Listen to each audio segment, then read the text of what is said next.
You are now tuned into the Anxious Ambition podcast, where you'll be hearing raw and unfiltered conversations with those who struggle with mental illness but refuse to let that get in the way of them achieving their dreams. Our hope is that by hearing their stories, you are inspired to do more. Here are their stories.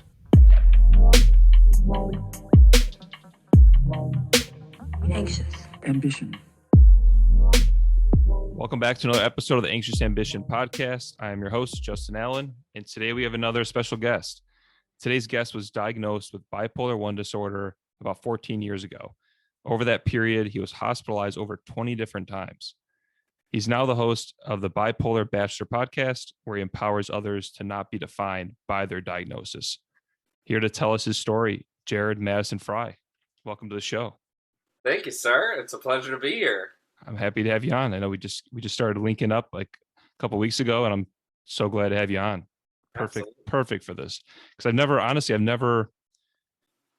I've got some family members that have bipolar II, but I've never actually dug deep with someone, with dealing with bipolar I. So this can be really interesting. I guess before we even, get started, what's been your story with mental health? What's the journey looked like for you? So I've listened to it and it's intense, and I want everyone to hear it. Yeah, for sure. So my journey with mental health started way before I ever got a diagnosis. Mm-hmm. I grew up in a happy home, a very loving family. I was a very creative child. I was involved in sports and stuff like that, but I loved like musical theater. I loved all that kind of stuff. I was always very outgoing. I had a great personality. People kind of, not to sound arrogant, but people kind of flocked to me. Sure. And so it was easy for me to make friends. I was homeschooled, so that was an arena where I was able to step out and meet all these new people. I started working at age 15 for my dad's company in sales at 15 years old. And I started kind of making my way through life. Kind of struggled with some stuff here and there internally, didn't really know how to verbalize it or externalize it, and I really just kind of kept it all hidden inside, to the point where at 18 years old, I ran away from home, thinking I could run away from my problems and figure out life for myself. And that was where trouble started for me. At 18, I ran away from home, and I started pursuing just a crazy lifestyle. I was doing drugs, sex, rock and roll, you name it, Mm-hmm. I started smoking cigarettes at 18, drinking, sowing my wild oats like a lot of people do, you know. And so I did that for about a year or so, and I got involved in drugs, doing marijuana, cocaine, nothing crazy, but tried this thing called DXM. And for those that don't know, DXM is basically cough syrup, except in pill form. And if you take enough of them, you do what's called robo-tripping. And that can spark, in someone who's bipolar, a drug-induced psychosis. So I didn't know. Right. At this point, I'm just sowing my wild oats, living my life, having fun, Mm-hmm. And all of a sudden I start tripping on DXM. And the next thing I know, 2 weeks has gone by, and I'm in Hammond, Louisiana, which is 45 minutes away from where I lived, and with somebody I didn't really know that well. And I'm thinking that I'm going to die. Like, I was strung out of my mind. I couldn't put thoughts together. I couldn't think clearly. I stole this guy's cell phone, and I called my dad. And it's literally 2-3 o'clock in the morning. And I'm calling my dad. I'm freaking out, thinking like, Dad, I'm like dying, like something's wrong with me. And he's like, I'm coming to get you. Where are you? And so I tell him where I am, and I tell him where I'll meet him. I walked like a mile or two to the nearest gas station, because if you know anything about Hammond, Louisiana, there's nothing around. Okay. And so I walked up the road Mm-hmm. to this gas station, and I just sat there, and I waited for him to come pick me up. And sure enough, my dad showed up, picked me up, and brought me home. And I got in the shower and then fell asleep and just like slept hardcore. And the next morning I was like, all right, I want to go home. Like, I need to go back to my apartment. And we still were kind of on rocky terms because of the Mhm. whole running away thing. Sure. And, but family's family. So I go back to my apartment, and my roommate tells me that I'm kicked out and I can't stay here. And that's that. So something kind of flipped in me, though, still, because I wasn't quite right. Mhm. I wandered over to a neighbor's porch and laid down on their porch and just like passed out for some unknown amount of time. I don't know if it was 5 minutes. I don't know if it was 3 hours. Wow. Like, it was just, I didn't have a phone on me. So then I get the brilliant idea to start walking back to my parents' house. Mind you, my parents live a good 7 to 10 miles away from where I lived Oh. at the time. So I start walking through the city. I get on the interstate. I got hit by a car What? getting on the on ramp, and I end up on the other side of the on ramp. And I'm like, and then I'm walking through water and like little rivers, and just like it was insane. And I somehow made it back to my parents' house later that afternoon, sunburned as hell, Yeah. strung out of my mind on God knows what was in my system. Mhm. And I walked back up the street. And one thing my dad always said was when I ran away, he said, I'm going to look for you to come back up the street one day. And here I come, strung out of my mind, walking back up the street Oh, home. And so that was the beginning of the end for me, because I was hospitalized within the next couple of days and diagnosed bipolar. Wow. Found out through a drug-induced psychosis. So what does all that mean? So bipolar disorder is classified as a mood disorder, Mhm. which can rapidly change depending on your diagnosis. So for people who struggle with bipolar disorder type 1, those people tend to be more high-strung. They struggle more with mania, which is an elevated state of mood. And then you have people who struggle with bipolar disorder type 2, who are more on the depressed end of the spectrum, and they struggle with being down and depressed. So you got high and you got low. And that's where the classic confusion comes in with bipolar disorder in regards to mental health. Mhm. Because people are like, oh my God, that person's so bipolar, Yep. or oh, this weather's so bipolar. Like, that's such a gross misusage of the Yes. term. And that's one of the things I advocate for is education, Mhm. because people they're either ignorant or they really don't know, you know? Um, and so those are the two different types that you can struggle with. And mine happens to be a rapid cycling. So I cycle very rapidly in and out of states of depression. Um, but like I said, for type 1, mostly I struggle with mania. Mhm. So what does this look like at 18 years old? I get this diagnosis and I Yeah. think, well, my life's over. I mean, they're telling me I'm going to be on meds for the rest of my life. Um, and I thought it was a death sentence. Here I am in a mental hospital, freaked out of my mind, um, surrounded by people who have killed people, people who are on powerful antipsychotic medication that's got them zombied out and just zoned out of their mind. Mhm. And I'm like, what the fuck? Yeah. Yeah. I can imagine. You know? Yeah. And so I come out of that experience and I was struggling through staying stable. And it took a couple of times in and out of hospitals to get me on the right medication, and working with a good doctor. And, that was a very big struggle early on, was finding a doctor who was willing to work with me, not just somebody who wanted to put me on meds to zombie me out. Mhm. And that began the struggle of this 14-year journey to where I am today. And so I've been, like you said in the intro, in and out of hospitals probably at least 20 times, if not more, Jeez. over the last 14 years. I'm very hard-headed, so I've, had to hit rock bottom multiple times. Mhm. And I lived a lifestyle that was just fast and hard. I just because drugs fucked me up that one time didn't mean I wasn't going to try them again. Mhm. You know, They're fun. so that's what I mean when I'm saying I'm hard headed. Right. So I get out of that first bout and initial diagnosis, and then I go off to college a few years later, start smoking weed again, and I absolutely manic and psychotic because of weed. Had to drop out of college, Wow. hospitalized again. I was in my 4th year at college, so I was almost Damn. done. Yeah. And I had to drop out due to getting hospitalized. My girlfriend at the time I was dating, like, she stuck with me through it, but that relationship didn't end up working out in the end. It was just a rough go, and so I got hospitalized again multiple times. This is in the year 2014, spring of 2014. So I got diagnosed in 2000 and, well, let's see, what is 14 years minus this? We're in 2022, so 2008. Okay. I got diagnosed.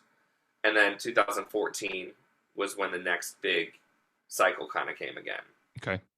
So made it out of that, rebuilt myself up from the ground up, and was working solid. I ended up renting an apartment with a buddy of mine.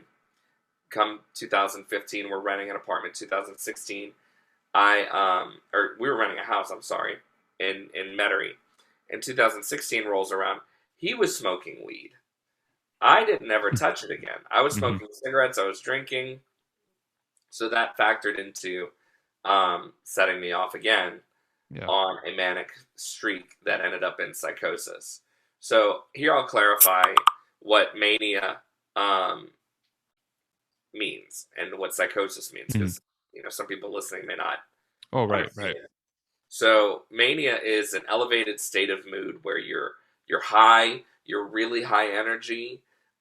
People often mistake it for somebody being high on drugs. So if you think of like meth or something like that, where somebody's like, they're tweaking out. Very high energy, not sleeping much, don't need to sleep much. Your body starts kind of working against itself. You're spending money frivolously is another symptom. Making rash decisions. You're doing things like you wouldn't normally do, like, I don't know, going streaking in the park in a public place or something like that. That's stupid, and we would do it in college, but, here at 25 years old, not the best thing.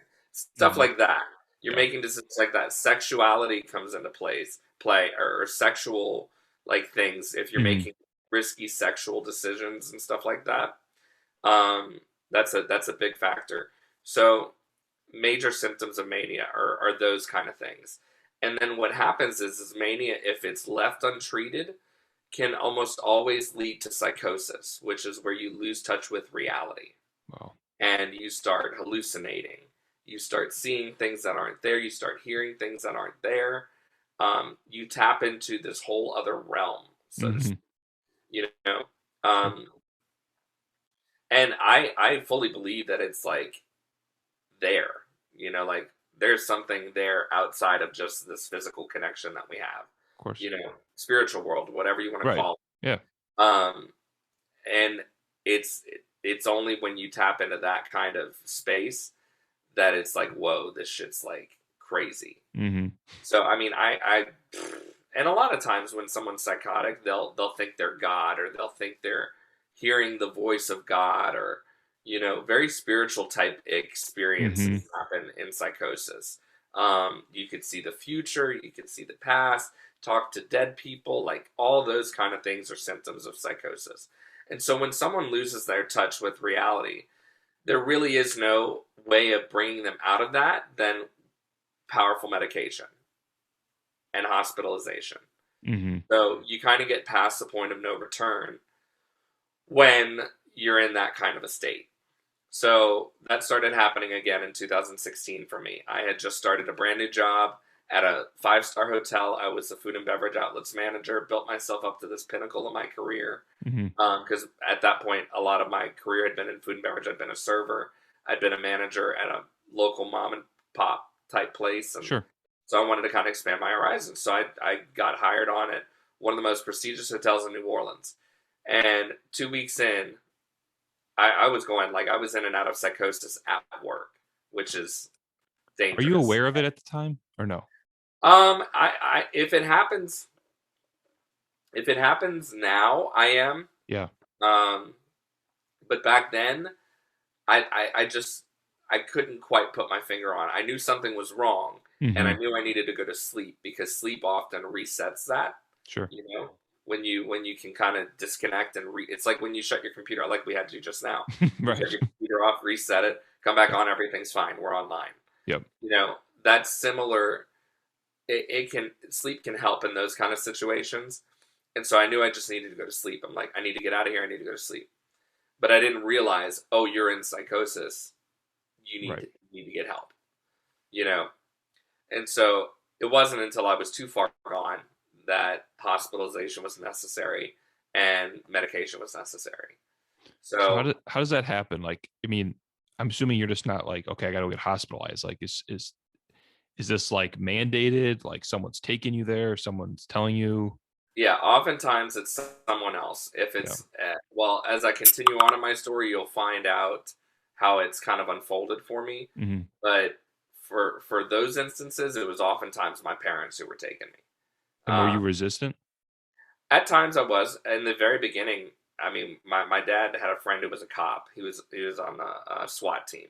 Mm-hmm.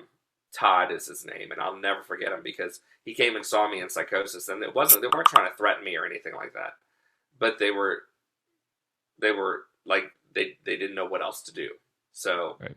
they bring in their friend who is trained to deal. A lot of people don't realize police officers are trained to deal with mental health problems. Hmm. You know how to de-escalate situations, and really try and talk some sense to the patient, whatever. So they bring in their friend to kind of hopefully bring me out of it a little bit, Mm-hmm.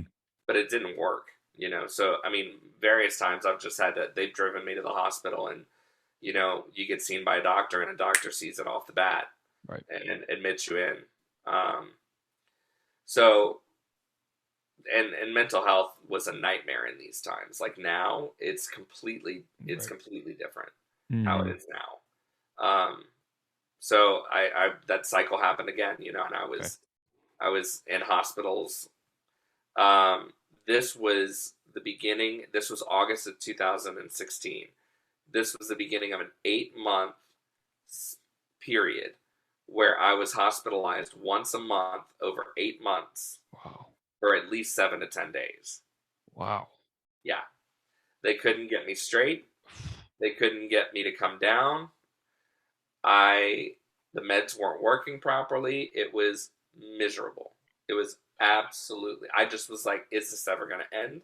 Yeah. Like, what's suicide was starting to sound really good at this point, Yeah. because I'm freaking out. I'm like, how is I don't see it, there's no end in sight, Mm-hmm. like this is just it's like every month repeats itself. I end up in a new hospital, psychotic out of my mind, and nothing's making me get God better, damn. So somehow in March of 2017, the cycle was broken. Mm-hmm. I don't know what it was in particular, but something broke the cycle, and then I swung into a deep depression. And I Got it. was in depression from March until November of that year, 2017, we're in. And so I'm like, man, what? Like, there's no hope. Mm-hmm. I can't win for winning. And so I get out of this depression in November of 2017. I start working my way up to getting a job again. And so I started working as a server the following year, spring of 2018. And I'm making my way back. I'm coming back up to the top again. And so I left that job as a server, took a job as another server in August, and by December I was hired on as a food and beverage outlets manager for New Orleans, a company that worked for New Orleans International Airport. So back on top again. Yep. And things were going well. I was living well. I wasn't doing drugs. I wasn't drinking very much. My drinking started to kind of get out of hand a little bit in Mm-hmm. 2019, um, but that wasn't the major attribute that happened. Sure. A lot of times, what can happen is changes in environment can spark episodes of mania. Mm-hmm. So I had this great job. I was working 10 months at the airport, and then all of a sudden, out of the blue, my dream job comes along, and the another hotel down here in New Orleans scouted me out for a job with them, doing what I was doing at the airport for a major salary more. So Wow. that was the beginning of the end for me, though. Mm-hmm. And so in 2019, this is October 2019, I started with my new job, and I was just high. I was riding the high. I was very manic. And in that first month, I made 2 errors in judgment that would cost me my job ultimately. Damn. And that was just the end. That was it. From November on, it was downhill. I was highly manic, highly unreasonable, living in that high, which is a dangerous place to be. It's just a matter of time before it leads to psychosis, you know? And so this is November. So by Christmas, I was in the hospital. And I spent Christmas in the hospital. This is the second time in my life I've spent Christmas in the hospital. And it sucked. Imaginably so, yeah. Fucking Fuck. sucked. Are you medicated this whole time? Yeah, I was on medication. Okay, Yeah. like a mood stabilizer or something to kind of... Yeah, I was on a very low dosage. At that time in 2019, I was on a low dosage of Risperdal, which is an antipsychotic. I was... The whole goal throughout my journey has been to be on the least amount of medication as possible to function. Fair, yeah. Because I've been on the extreme opposite of that, you know? Mm-hmm. And so I've worked with a great team of doctors over the years. The one I'm with now is really good. Dr. Nicole Kane, who's actually coming on my podcast in this next season. Awesome. She's going to come kind of share our story of how we met and how she treats me and all that kind of stuff. We've been working together over 8 years now. Wow. And so she's been here for over half the journey. And we've made great strides in that. Mm-hmm. So, but yeah, I was medicated the whole time. Okay. I have never. There was one period, and it was in 2016 when I stopped taking my meds. Mm-hmm. And that was the only time I've ever stopped taking my meds. But this time I was just on a low dosage, and a lot of change was happening, and I couldn't keep up with it. Mm-hmm. So Christmas I was hospitalized, and then I get out of the hospital right before New Year's. January 2nd, I'm hospitalized. This is 2020 now. So I'm hospitalized January 2nd to the 9th. I got out. I spent a week there. And I started going to counseling and working on me and my issues. And a lot of what are the root causes of that. And so I started working with this guy, Carter Featherston. Love him to death. And he really got in and started dealing with some shit. And when you start unboxing the shit that was inside me, like I said at the very beginning of this, I had some shit inside of me that I just didn't want to fucking deal with. Yeah. When you start unboxing that shit, expect things to go wrong. But it's necessary to unbox that stuff in order to grow and heal. Absolutely. And I learned that in this. But I also hit the biggest rock bottom that I've ever hit in my life. When all this started happening in January of 2020, I was like, I can't do with this. I threw caution to the wind. I started having rampant sex.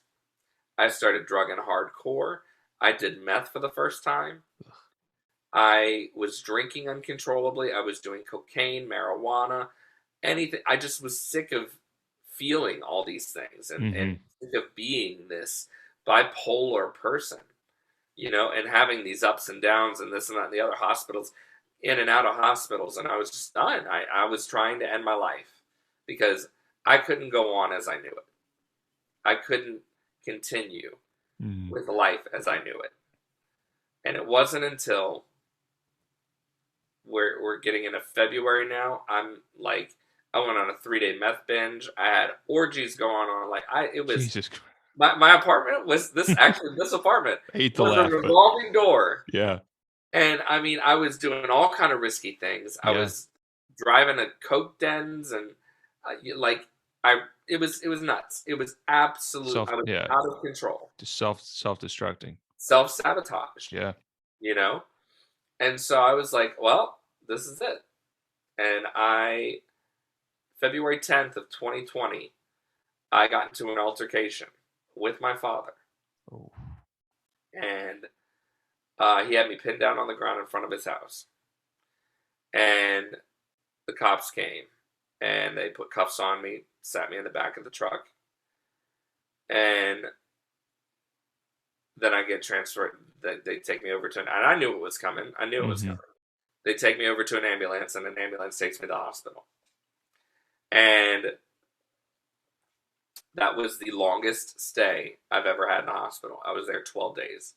Jesus. Mostly because of the fact that I had an altercation. And the VA got involved, and like it was insane. God. So what are they doing while you're there? Are they just trying like that sound ignorant, but are they just like trying to get like load you with lithium or something to like just have you come down or? Yeah, so they put me on a high dosage of lithium. They put me on a very high dosage of Invega, which is an injection, and Wow. They just loaded me up. I got a shot. It was going. My body was just. I'm a very fast metabolizer, so it processes out of my system very quickly. So they had to inject me like 2 or 3 times over the 12 days that I was there. They gave me lithium. I was just overloaded, and then I came out stable, and I haven't been in a hospital since February 22nd of 2020. Wow, it's a long time. So yeah, it is. It's going on 2 years now. It'll be 2 years this month. Yeah, thank you. Oh, that's, yeah. But that was my rock bottom, and that's what I talk about in the podcast. I even say something like, meth has a funny way of making you realize that you're at your wit's end. When you don't want to function anymore, when you don't want to be alive anymore, it's got a fucked up way of making you realize there's more to life than this. So that's kind of been the journey over the last 14 years. It is a hell of a journey. Wow.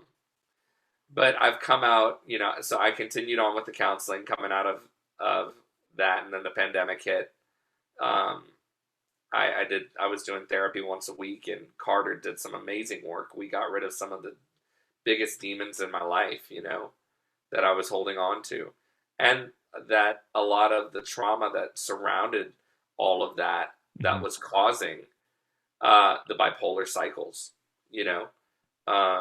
I had a lot of demons that I wasn't dealing with that were causing these sort of cycles in life where I would build myself up to this top, this pinnacle, only to come crashing down. And here I am. I'm sitting here living proof that you can break the cycle that mental health or mental illness has on you. Because I now have a job where I'm making the salary that I was making at the hotel that hired me after the airport. I haven't made that salary since then. And here I land this job. It's virtual one-on-one meetings 90% of my time. So I'm loving it because, as we know, I'm a people person. Yeah. So I climbed back up. I got my car back after 2 years of not having a car. I totaled my car in 2020 in the middle of all that craziness. Jesus. Shouldn't have been driving. I'm lucky I didn't kill myself or somebody else. Yeah, it doesn't sound like you should have been driving. No, definitely not. Make sure if you are someone who struggles with going in and out of mania, and you've battled psychosis, give a set of your keys to your parents or someone you trust. My parents now have my spare set of keys just in case anything happens again. Yeah. Better to be safe than sorry. Because I went 2 years without a car, literally. Can't even imagine that. No, and it was miserable. Sure. So, but like I have a car again. I never lost my apartment. Thank God, I never lost my apartment. That's good.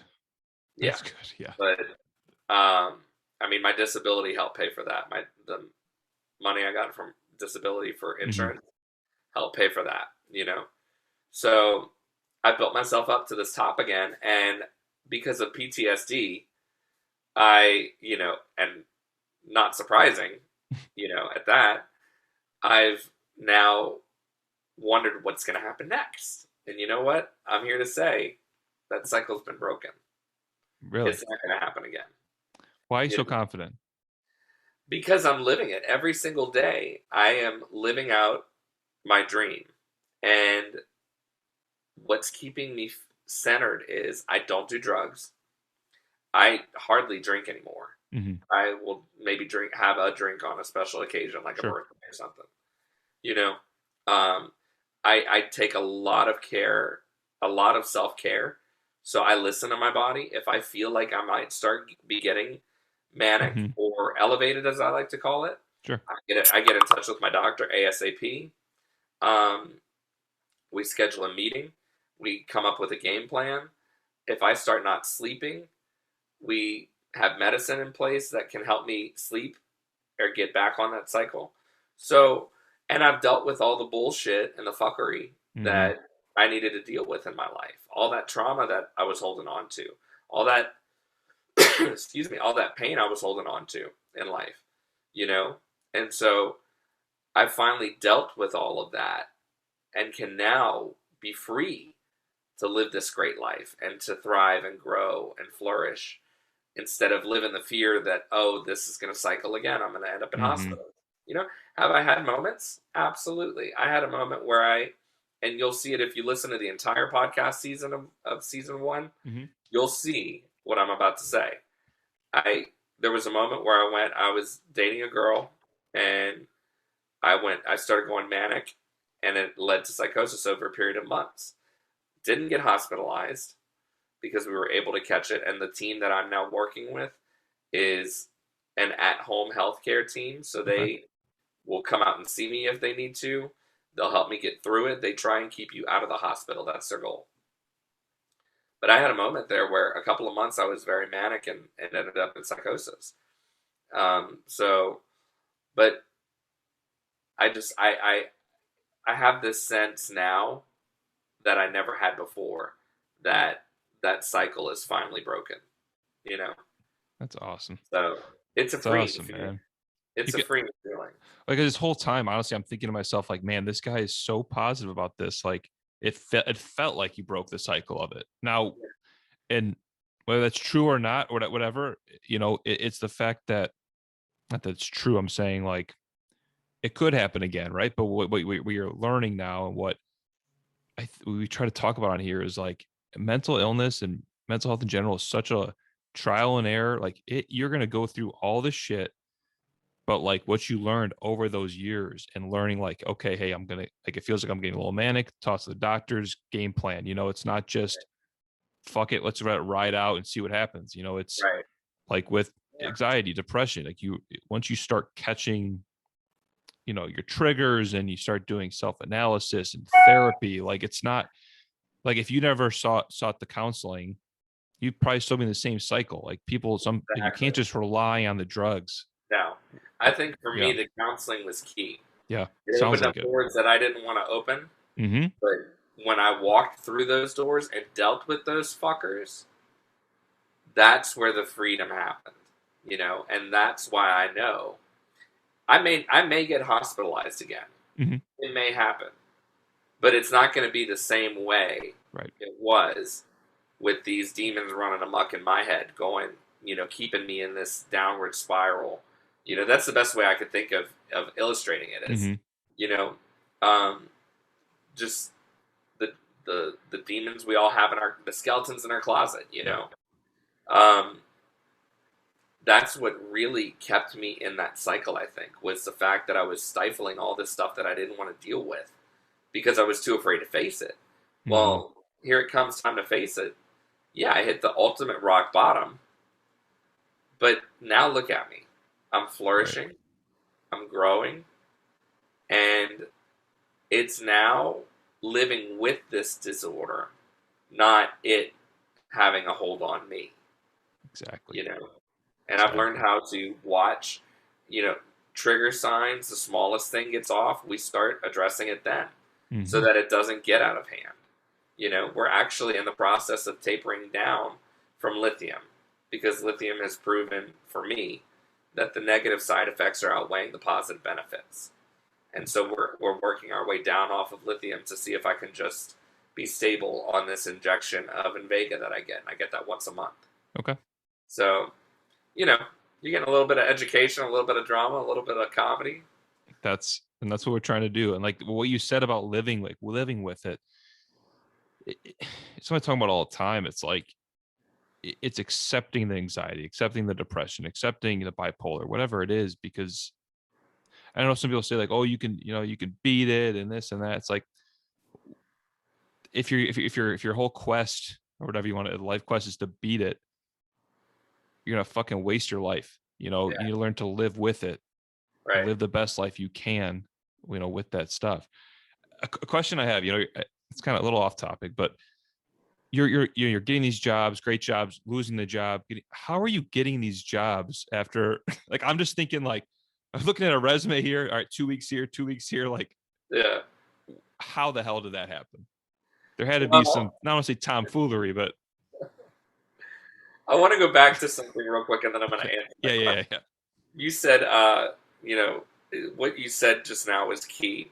It's not about you've got to learn to tame the beast. You're never going to conquer the beast, not in this life, at least. Mm-hmm.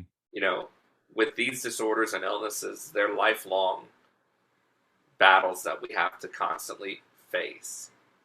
And there's ways that you can, and I've learned now, ways that I can now tame the beast. But you're going to kill yourself trying to conquer it, There needs to come a certain level of acceptance of this is not something that I'm never going to be the same again, Yeah. I have to live with this the rest of my life. And you can either choose to accept that and run with it, or deny it and run from it. And you're going to be a hell of a lot happier if you choose to face the battle and run with it than you will trying to run from it, because it's going to catch up with you. It always will. Absolutely. So that's what I'd say on that. But as far as the jobs are concerned, so my resume looked a lot like this. I had 6 years at Cafe, which is a little mom and pop place. They built me up from the ground up. I worked with them through college. I worked with them 6 years on and off. And then the first hotel after that, where I was only there for 2 weeks, came in. But I didn't put them on my resume Yeah. when I went moving forward. So the next job that I had after that was, it wasn't until I actually took a job doing digital marketing with a friend of mine. And I said that I did that from the time I left the cafe until I got the job at New Orleans International Airport. Technically, it was a work from home type thing, and I did it over a couple of years. So if anybody ever questioned it, that's what I would tell them. Right. And then I got the job at New Orleans International Airport, and then was there 10 months. And then, so that's kind of how my resume looks. So it didn't look like total shit. Sure. But I'm really good at interviewing. Yeah. When it comes to jobs, I could sell nuts to a squirrel. And so that's a lot of my experience is selling nuts to squirrels in these interviews. And I would just land these interviews and I would schmooze my way through them. I mean, I hate not schmooze, but like, I'm just a genuine person, and what you see is what you get. So when they see that, they're attracted to that. And they're like, we want you. Then they hire me, and then shit goes haywire. Not anymore. But, not anymore. Not anymore. No, it's definitely not anymore. Absolutely. And I've proven that. Mm-hmm. Hey, so speaking of like your coping mechanisms, what type of things do you like to do to cope with? I mean, also, with bipolar, I'm sure that comes with like anxiety as well, right? Yeah. Is that safe to say? Okay. What type of things? I mean, do you help cope with that on a daily basis, or So one thing I've used to cope is the podcast. I created the podcast in February of 2021 and launched it April 7th of 2021. And that was a way for me to get my story out there. And I didn't have any plans for it other than that my goal was to touch just one person. And I did that. Yeah. And then came 42 countries later, and thousands of downloads, and like all of that kind of Yeah. came as it went. But that was never the goal, and so that was always one way that I used to cope with the bipolar life, as you'll see if you go back and listen to season 1, what I was talking about earlier, how it just unfolded, the natural course of my life. I started dating this girl, and I went manic and stayed manic over a period of months, and was still producing episodes because I was always of the mindset that I was like, I want people to see the real me. I don't want them to see the highlight reel that people just post on Instagram and Facebook, and Yep. that's the highlight reel. That's what celebrities want you to see. They don't let you see when they're crying in their bed at night. I posted a video on Instagram where I was in tears because I had just broken up with this girl, and that was like a real raw moment in the middle of Mania, like people saw that, and I eventually took it down just because I'm like, all right, that's enough, Sure. Understandable. Sure. Right. But I mean, for the most part, my content's out there for people to go back and listen to and replay and all that kind of stuff. Mm-hmm. And that was something I always took pride in, was that I would be genuine and authentic with my listeners. And that would be my way of kind of coping with this life, this hand that I've been dealt, is kind of taking them on this journey with me. And so that's the whole first season, the highs and the lows. So I created the podcast to help me kind of cope. Then it became just a little too much, and I needed to step away. Mm-hmm. And I focused on myself. I got my car back. I landed this great job that I've been in now. And then I was like, all right, let's see if we can start making kind of a comeback. Because I've got a lot of friends in the podcasting community, not you, and people are like, well, what's going on? Are you going to come back, or what's next? And so I'm now kind of in the process of coming back for season 2. I've got this Mardi Gras Instagram live series going on where I bring other people on to talk about mental health and how they're helping to strike out the stigma surrounding it. Mm-hmm.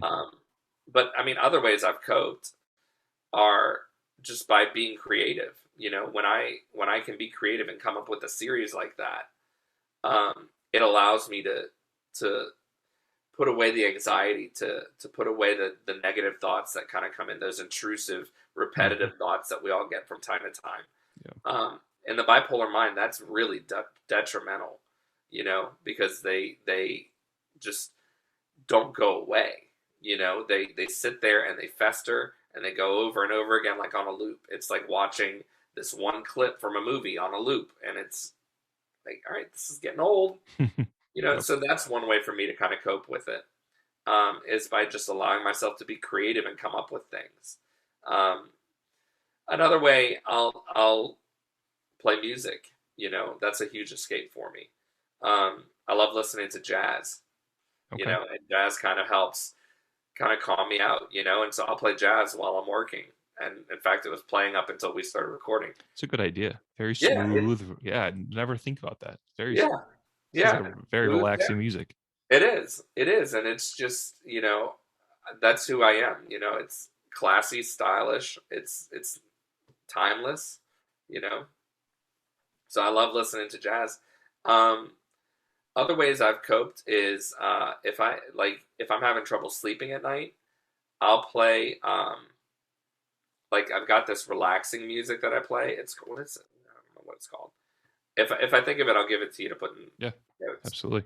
But I play this like relaxing music that doesn't have lyrics. It's just sounds and music. And that's one way that I can get myself to sleep. Or a weighted blanket often helps too. You may have heard that. Oh, yeah. That's a big thing with anxiety, is a weighted blanket. It really helps. So, I mean, that's just a few ways that I've learned to cope with things. And you have to find ways that work for you. Absolutely. It's a very individualistic type of thing when it comes to how do I cope with this? Like, there's not, what works for me doesn't necessarily work for you, and what works for you isn't necessarily what works for me. So you've got to kind of figure it out and navigate for yourself on this journey. what are some ways that I can cope with the anxieties that I'm struggling with? Whether it's intrusive thoughts, obsessive thoughts, pervasive thoughts, you know, you got to kind of centralize it and focus it, realize what's going on inside, and then figure out a way that's going to help you abate those things. So That's awesome. I'm glad you brought up like the part about stuff not working for certain people, because honestly, even the weighted blanket. So I have a weighted blanket. I love it, but there's times where like if I'm having a hard, like some of my anxiety is like physical symptoms. So tight chest, hard time breathing. You throw a weighted blanket on yourself. Well, fuck, now I can't breathe at all. Right. So get suffocated. yeah, but like, people, it don't take, like, try a weighted blanket, try it. Like, you need to just keep trying and don't give up, because like this mission, to live the best life you can with these illnesses, like that's part of it. You have to work and try and the perfect example with the weighted blanket. It's like, I have one, it's great. Sometimes it is the last thing I need. Exactly. And Right. that's the thing. What works for you in certain instances isn't Mhm. going to be that always go to, die hard thing. It for me, sometimes a weighted blanket doesn't work. A hot cup of tea will. Yeah. And that soothes my insides.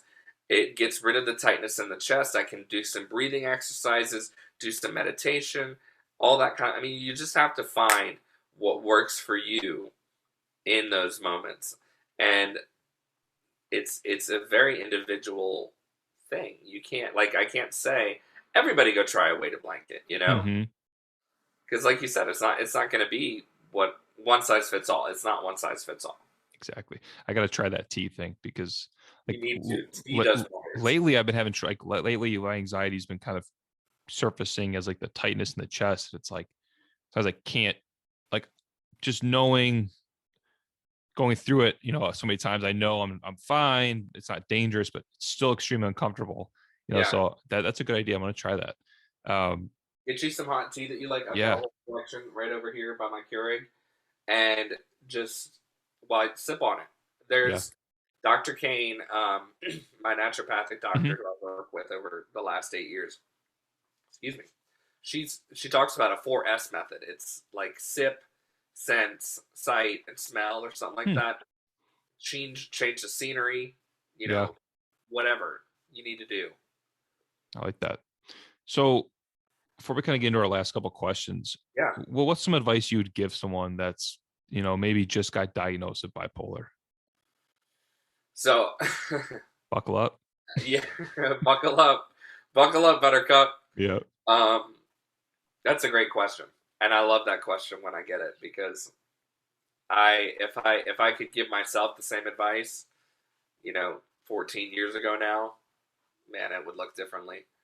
Um, I know a guy who got diagnosed 2 years ago. He's 18 and he just started college.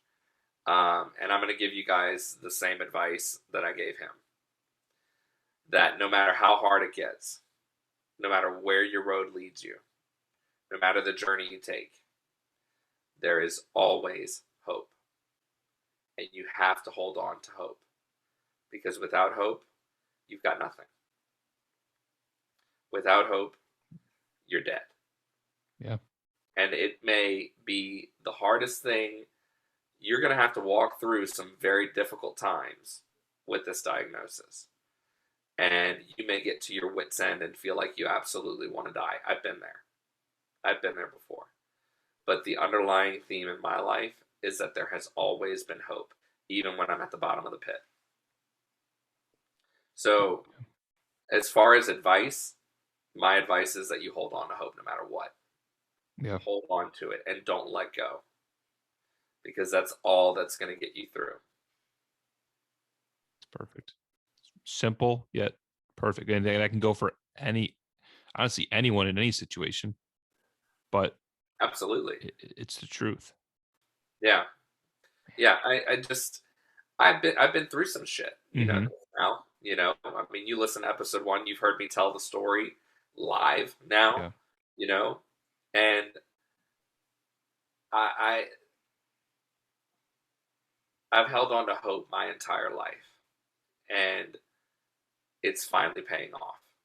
14 years later. You know, Yeah. I'm a completely different person than I was 14 years ago. And I mean, did I see myself like I saw myself married by now? I saw myself owning a house, all that kind of stuff. Oh, yeah, all that Do I shit. have all Yeah, that? I get it. Absolutely not. I don't have a house. I have a great apartment in New Orleans, Louisiana. You know, I have a fantastic job, my dream job now. Like I don't want to be doing anything else. I want to grow with this company and build a long-standing career with them. And I've got nothing but beautiful skies ahead of me. But it's because I didn't give up and I held on to hope throughout the worst journey of my life And worked your ass off. and worked my ass off. Yeah. So it No. kind of gets into my next question. I mean, with like the ambition part, we talked about earlier, like learning how to live a life, like a fulfilled life with, having like an illness. What are some of your goals? Like, what is the ambition right now? I know you kind of talked about growing with the company. Is there anything else? Yeah. Yeah. So the podcast, Yeah. getting back to that, making that as big as it can get, I would love to do some kind of global thing. I mean, since we're in 42 countries, Why not? I would like to just see that continue to grow. But I would also like to maybe get the opportunity to do like public speaking if we ever Mhm. get back to doing gatherings in person. But Right. like keynote speakers and sharing my story that way, because I feel like there's a lot of people who could learn a thing or two from me, you know. Yeah. Um, and I don't say that arrogantly, but I say it because I've walked through hell, so I don't want you to have to. Yeah. You know. So sharing my story in that kind of way has kind of always been a dream. Um, so we'll see, as things kind of unfold. Hmm. But connecting with people like you and doing these podcasts, I think it's one way that can kind of happen. So, or that it's happening now, rather. Hmm. So I'm thrilled at that. But just getting back out there and getting myself back out there, having grown from just even the last couple of years, and the journey that's happened since I hit rock bottom and come back up to the top, you know. Hmm. But yeah, growing in my career is definitely something I'm wanting to do. I want to just go as far as it can take me, whether that's the top of the company or, you know, I mean, being all the way up in VP land or president land, CEO land, Yeah. all that kind of stuff. I'm not afraid of that, Um, one thing I will say, I had a dream um, in 2020, October of 2020. And in my dream, I was in Disney World. And I was working under my general manager from the airport. And one of the best bosses I've ever worked for. Absolutely love this man. And so the basically the moral of the story from the dream was that I was going to replace him, he in the dream was like the CEO of Disney, right? So here he is stepping down, giving me his position, and there's like a parade, everything, as it is with Disney. Yeah. So I took that and I ran with it, and I've used it as motivation because I wanted to get to the top. I've wanted to just be the best version of myself that I can be. And if that means taking over Disney World, then that's what I'm going to do. And I feel like the job I'm in now, this is my Disney World, and now Awesome. here is where I get to kind of make my legacy. So what does that look like on a grand scale? I'm taking over Disney World, but I don't know what it looks like yet, Sure. But I'm using that. And now it's funny enough, the dream's kind of coming true. Because I'm still in contact with that old boss, and he's supporting me in this journey that I'm on Wow. with the podcast and with everything. And my new company is huge on mental health, and Wow. they So I know had to about the find that. podcast. They know about me being bipolar. Wow. They know about everything, Wow. and they are supporting me completely through it. Now, did you come out and say that, or did they find out? Well, here's how it happened in the interview process. They asked me, what my finest personal achievement is. I said, it's my podcast. So they're like, okay, tell us more. So I said, well, I have a podcast called The Bipolar Bachelor, and I struggle with bipolar disorder. So it's basically a forum for me to kind of share my journey with where I've been and, with people who may be struggling with it as well. And so they were like, that's incredible. We love that around here. So that's incredible. That could have not gone that way. Oh, and that's why I haven't ever. This is the first company I've shared that with. Fair. I've never in my life shared that with any company I've worked with. Yeah, but it felt right. It felt right, and I was just kind of going with it, and it paid off. So it's awesome. Yeah. So I know we kind of talked about advice for someone that just got diagnosed, but let's go back to 2020. You just fought your dad. You're in the hospital. Yeah. If you can go back and have a conversation with yourself or tell yourself anything, what would it be? Wow. I think I'd probably just smack myself in the face and be like, what the fuck are you doing? The fuck, dude, you're ruining our life. Yeah. Honestly, I think I would. I can't think of like me sitting down with myself because I'm strung out of my mind on meth. I can't see myself sitting down and having a conversation like, why are you doing this? No, I'd be like, yeah, the fuck? Get your shit together. Yeah. I think I'd have to show myself a little tough love. Sure. To be honest. Yeah. I think I would. And, I never in my life did I ever think I would fight my dad. But when you're in that state of mind, you're not thinking rationally. Mm-hmm. And so if I could have gone back and prevented that, I would have done it in a heartbeat, whatever it takes. Yeah. And some great advice. Sometimes it's the shit we need, though. It is. There's a time and a place for tough love. Yeah. Sometimes it doesn't work, but there's a time and a place for tough love. And I think in that situation that I was in 2020, if I was to go back and give myself advice or, what have you, that's what I would do for sure. Sounds like it's what you needed, though. Yeah. Yeah. Right. Yeah, absolutely. I needed a swift kick in the ass is what I needed. Hey, so before we get to our last question, where can people find you at? Definitely. So I'm on Facebook, but not really as much. Instagram is mainly where I do my thing. So it's at the Bipolar Bachelor Podcast on Instagram. That's the main Bipolar Bachelor Podcast page. So you can find me on there. I'm doing lives regularly. That's where I post about episodes. As far as the podcast itself goes, mm-hmm. You can find it anywhere you download your podcasts. Google, Apple, Spotify. We're on all the major streaming platforms, even some not so major ones. Anchor, yep. wherever you can find your podcast, you can download it. Season 1's out now. Season 2's coming up soon. Justin's going to be on season 2. Whatever you need. I'm ready. And it's great. I want to I listened to the first episode and so well put together, well presented. You could tell there's so much effort got put into it. It's for a first episode, I was blown away. Sometimes you listen to some shit. I mean, my first episode was probably awful, and it's like, what were these guys thinking? Like, it's very well put together, honestly. Thank you.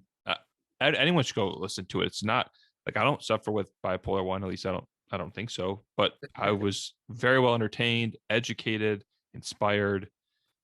It was, and also I think too, if you know someone that's struggling with bipolar, this can be a great way to to gather some empathy, to learn a little bit more about what they're actually going through on a daily basis as well. Yeah, that's how I met Stefan, and he's going to be on season 2. He's the one who I talked about when we talked about giving advice to someone. Mm-hmm. He got diagnosed a couple of years ago now, and his parents actually came on and were on episode 6. Wow. It's actually titled "A Walk in the Shoes of a Bipolar Parent." So I had them on, and they shared their journey of what it's like being someone who is a parent to someone who's bipolar. So, yeah, a lot of great stuff from season one. Go check it out. I will warn you, there are episodes where I was manic and psychotic, and you'll be able to tell those. They have Wow. their little disclaimers in the middle of the episode. So go listen for those. But yeah, and then I also have a personal Instagram page. I don't post as much on. It's just Jarred Madison Frey, at Jarred Madison Frey. I'm on Facebook. You can check me out on there, and then YouTube as well. So Get to the Instagram. That's what I tell you. It gets to the yeah, Instagram. You can see everything. The lives are great. I love the Mardi Gras stuff. It's entertaining. It's different. I mean, people just are so fucking boring when it comes to mental health sometimes. It's like, I don't you agree. want people to enjoy this? Like, Yeah, no one's like, oh, I'm gonna listen to some mundane guy talk about, or usually it's not a guy. It's usually an old yeah. white woman or something, No, you're right. You're right. So, you know, that too. Thanks for being another man talking about mental health, because Absolutely. the more the better, and more of us need to be vulnerable. Absolutely, and that's part of the mission of the Bipolar Bachelor is Mhm. to, give men a voice because a lot of times that's part of the stigma, and men are afraid to speak up. They're afraid to share their feelings. They're afraid to share what they struggle with, and we want to give you a place to say it's okay to not be okay. You can share whatever you want here in this space. It's safe. And if you're struggling with mental health, even if you don't struggle with mental health, but you just know people that do, it's a safe place for you to come learn about it. And it gives you that voice, you know? So come check it out. Come over to the Bipolar Bachelor page. Give it a check. Check it out. Yeah. All right, last question. How do you want to be remembered? I want to be remembered as the guy who went down fighting. I think Perfect. so many times in life, it's so easy to give up. And I thought about giving up by committing suicide multiple times in my life. And I realized that that was not really what I wanted to do. I didn't want to end my life. I wanted to end my life as I knew it, Right. if that makes sense. Yeah, absolutely makes sense. And so, but when you die by suicide, you give up. There's no fight in that. There's no dignity in that. You leave behind a trail of broken hearts, chaos. There's no honor in that. At least not to me. I'm speaking for me. You know. Yeah. But I want to be remembered as the guy who went down fighting.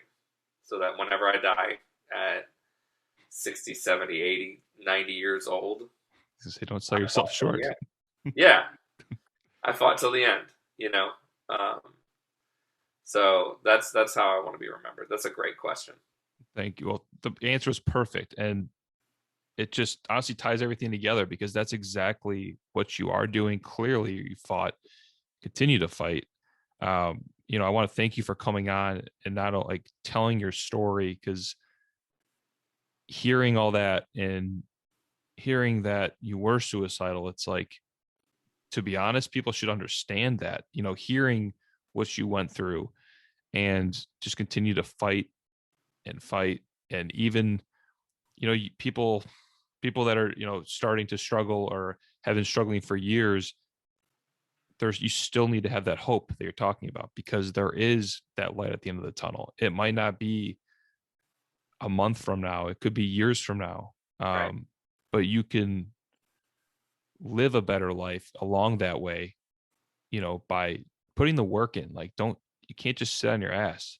Right. And every episode we talk about this. It's like, no one just says, hey, I just woke up and I just felt great the next day. It's like, Yeah. you busted your ass, you continue to work hard, and you continue to strive for your dreams, which you're continuing to do despite, having a diagnosis of bipolar, because that's not what defines us.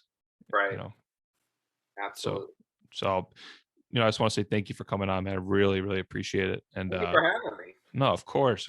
I'm excited to be on your podcast one day. And Yeah, we'll get it done. absolutely. Thanks everyone for listening. If you or someone struggles with bipolar, highly, highly suggest checking out his page. And not even just that. It's super entertaining. Lots of mental health, stigma being broken, and that's the whole goal behind this whole community as a whole, because we are all a team here. Like, this isn't gonna be a one-man show or one woman show. Like, we're all in this together. And thanks again for listening, guys. Thank you for tuning in to another episode of the Anxious Ambition podcast. You can find us on all podcast platforms. Follow us on Instagram at Anxious Ambition. You can actually watch this podcast over on YouTube. Lastly, check out our website, anxiousambition.com, where we have all of our merch, and a portion of every sale is donated to NAMI, and it helps support the individuals and their families who are suffering from mental illness. Thanks again for listening, and until next time, take it easy. Anxious. Ambition.